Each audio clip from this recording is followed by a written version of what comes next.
Hello guys, welcome to Pronouncist, your pronunciation guide. Today we will learn how to pronounce the word shown on the screen, cognizant. First, let's hear its American pronunciation, cognizant. Now, read the syllables of U.S. pronunciation shown on the screen naturally. Cog, niz, cognizant. Cog, niz, cognizant. Now, let's focus on British pronunciation of this word, cognizant. Now, read the syllables of British pronunciation shown on the screen naturally.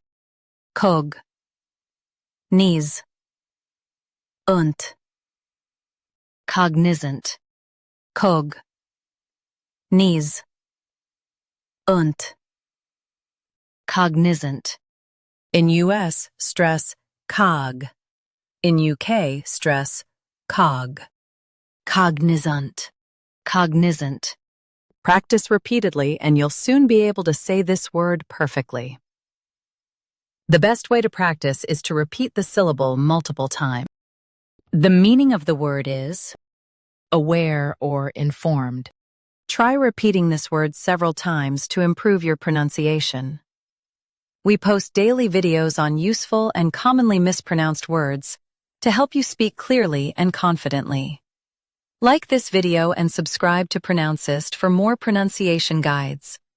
Thanks for watching us.